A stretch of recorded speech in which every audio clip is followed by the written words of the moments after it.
America's newest fighter, the F-35, is coming to Asia in increasing numbers just as tensions between North Korea and the United States have escalated. This should worry Kim Jong-un. We've passed more than 100,000 flying hours, and they are ready to go into combat, Heather Wilson, the U.S. Secretary of the Air Force, said in an end-of-August briefing. Already one squadron is now stationed in Japan. Dozens more are coming to U.S. and allied bases in Japan and South Korea. The first squadron of 16 planes arrived at Japan's Iwakuni Marine Corporation Station in January. They took part in the full Eagle military exercise in South Korea that just ended, where they made bombing runs on simulated North Korean missile bases. Kim Jong-un is clearly spooked by the American B-1 long-range bombers stationed on Guam. They fly show-of-force missions along the Korean DMZ, as they did this week after North Korea fired a missile over Japan and threatened to lob 4 missiles into waters off Guam. But Kim may have more to worry about from flights of F-35 fighter bombers from bases in South Korea and Japan if a military conflict breaks out on the Korean peninsula, Sawa Air Base in northern Honshu.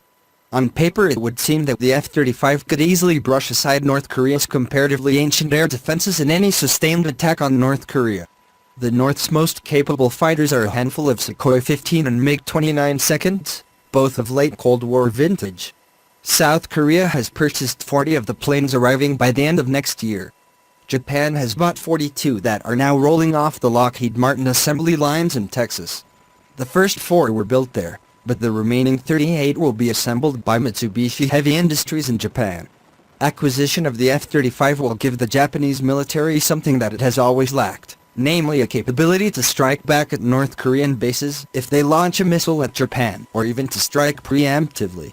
Such a scenario became even more plausible after North Korea launched an intermediate-range missile that flew over Hokkaido this week. Defense Minister Tsunori Onodera said Tokyo did not consider trying to shoot the missile down as it was not likely to land on Japan proper. Onodera has argued that the constitution as presently interpreted would allow Japan to attack a base firing missiles at Japan, but it has lacked the means to do so. That may be changing. The VTOL version has an added capability of being launched from warships. The assault ship USS Wasp has been reconfigured to launch and retrieve the F-35B. It is based at the Sasebo base in Japan as headquarters for the Marine Expeditionary Force. America's newest warship, named appropriately the USS America, is designed to carry a full complement of F-35Bs. It is based in San Diego, but has been sailing in the South China Sea lately. Indeed, it was a first responder to the recent collision between a tanker and the USS John McCain. One question is whether the Japanese helicopter destroyers, such as the Izumo and its sister ship the Kaga, could be converted into mini-aircraft carriers capable of launching F-35 strikes.